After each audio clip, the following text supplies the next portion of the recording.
heartbeat sound like?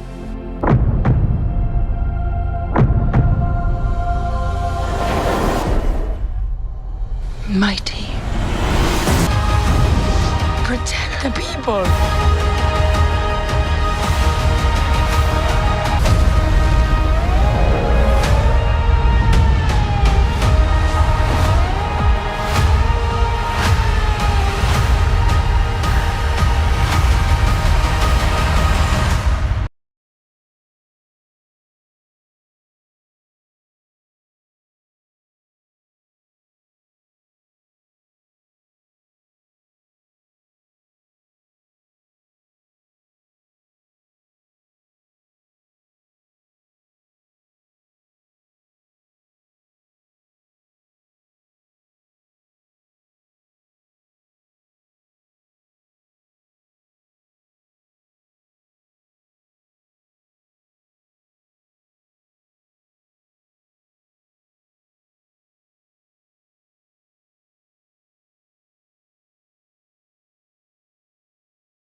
More than a decade after the events of the first film, Avatar: The Way of Water plunges us back into the vibrant, beautiful, and dangerous world of Pandora. The film opens with Jake Sully, now fully Na'vi, living a peaceful life as the chief of the Metkayina clan, with his beloved mate Neytiri and their children. Their family has grown to include their biological sons Nadiam and Loak, their youngest daughter Took, their adopted daughter Kiri, born mysteriously from Grace Augustine's avatar, and a human boy named Spider, who is too young to be cryogenically frozen and sent back to Earth.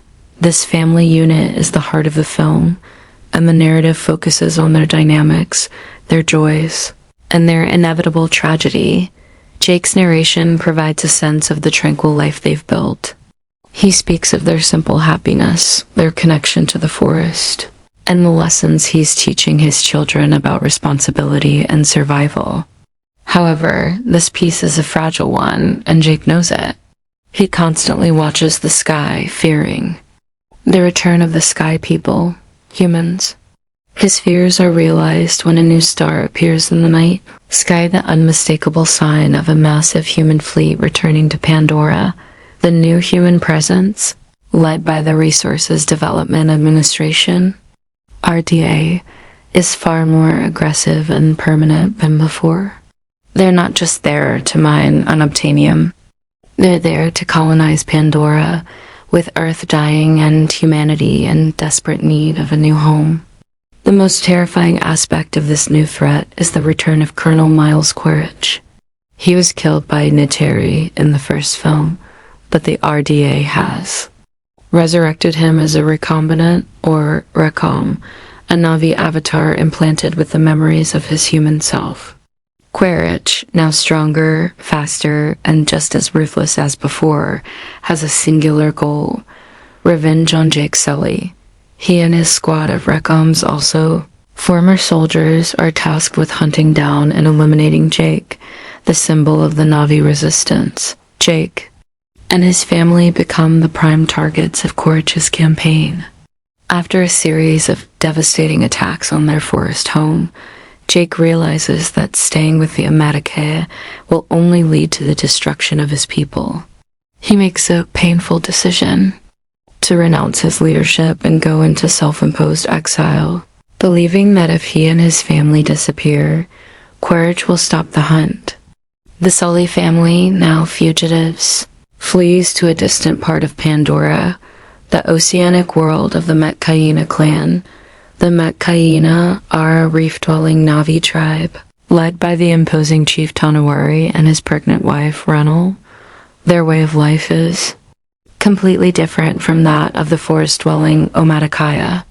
They have adapted to the water, possessing broader tails for swimming, thicker arms, and larger lungs. The Sully family, with their narrow forest bodies, are clumsy outsiders in this new environment. They are initially met with suspicion and hostility, particularly from Tonawari's son, Aonang, who mocks their demon blood, their 5 fingers, a trait they share with their human avatars, and their lack of skill in the water. The family must learn to adapt. Neytiri and Jake train tirelessly, but it's the children who truly begin to connect with this new world. Loak, feeling like an outcast, struggles to find his place. He gets into a fight with Aonang, which only further alienates him. It's during a dangerous retaliatory hunting trip that Aonang and his friends lead Lope to a predator-infested area and abandon him. Loak is saved by a large whale-like creature called a Tulkun, whom he names Payakan. Tulkuns are sentient, highly intelligent, and considered spiritual brethren to the Metkayina. Payakan is an outcast among his kind, and he and Loak form a deep and immediate bond.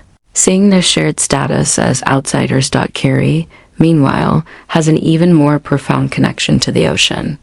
She feels a kinship with the sea and all its creatures that she doesn't fully understand.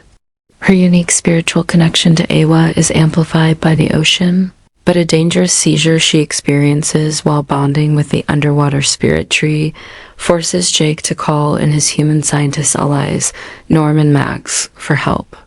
This medical emergency is what allows Quaritch to track them. Quaritch, still relentlessly pursuing Jake, uses the Sully family's vulnerability to his advantage. He learns of their new location and arrives with his squad at a massive human whaling vessel. The humans are hunting Tulkuns not for meat, but for a substance called amrita from their brains, which they believe stops human aging. This introduces a new, ruthless antagonist in the form of Mick Scoresby, the captain of the whaling ship. Quaritch begins to attack Metkayina villages and kill Tulkuns, knowing that this will force Jake to reveal himself. He's right. Loak, through his connection to Payakan, discovers the Tulkun's tragic backstory. Payakan was cast out for breaking the Tulkun's pacifist way by attacking the whalers who killed his mother. When the whaling ship targets Payakan, Loak goes to warn him, bringing his siblings along. They are captured, forcing Jake and the Metkayina to launch a rescue mission. The final act is a breathtaking, chaotic battle at sea. The Metkayina, led by Jake and Tonawari, clash with Quaritch's forces and the whaling vessel. It's a brutal fight, and in the chaos, the Sully children are trapped on the sinking whaling ship. Neytiri, the eldest son, heroically saves his siblings and Spider, but is fatally shot in the chest. His death is a gut-wrenching tragedy that shatters the Sully family and fuels Jake and Neytiri's rage. By grief and a thirst for revenge, Jake and Neytiri confront Quaritch. The two fathers, one biological, one adoptive, engage in a final brutal duel on the sinking ship. Jake, in a moment of pure fury, strangles Quaritch into unconsciousness.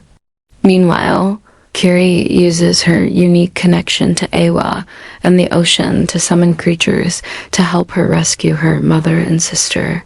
Took, Loak, and Payakan also play a crucial role, with Payakan attacking the ship and Loak saving his father Dot in a pivotal moment. Spider saves Quaritch from drowning.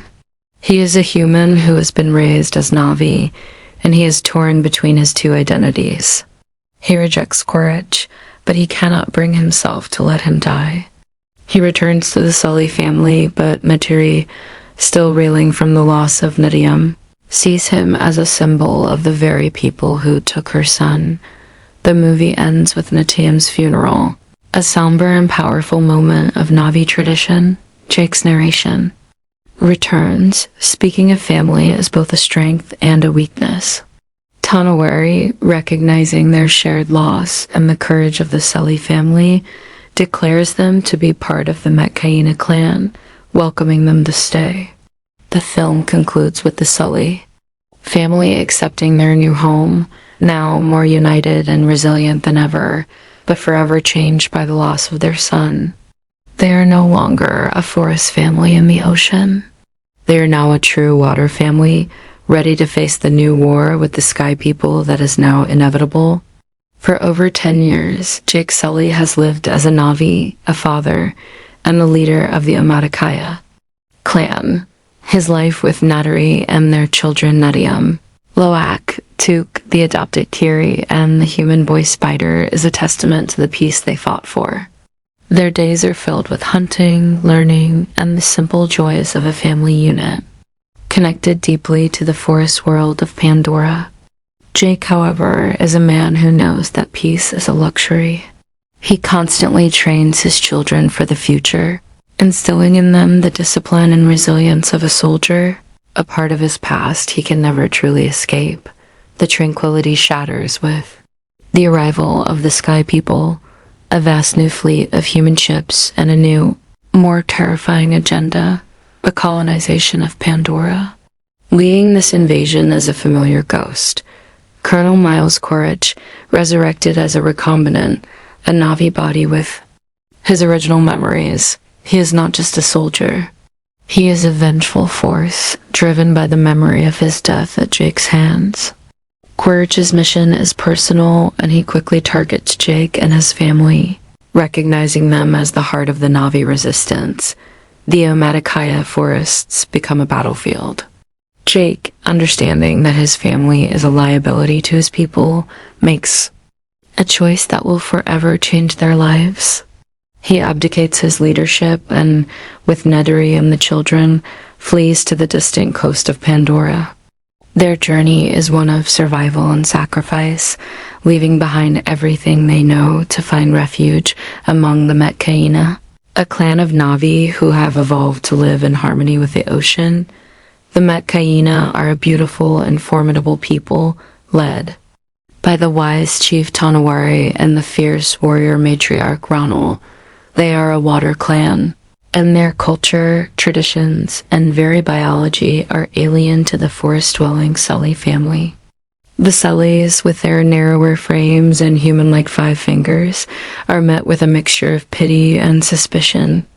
The children of the Metkayina, particularly Tonawari's son Aonung, are quick to ridicule the Sully kids, branding them as outsiders. This new life is a harsh transition.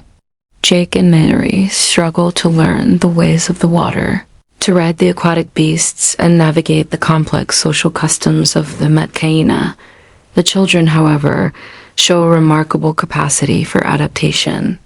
Loak, always in the shadow of his older brother Nadium and burdened by a sense of being an outcast, finds solace in the ocean.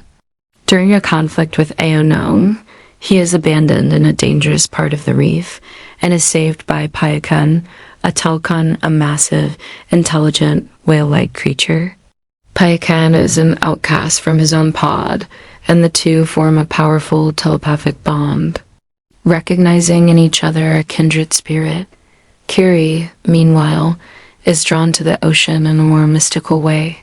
Her unique birth and deep connection to Awa, the Na'vi deity, are heightened by the water.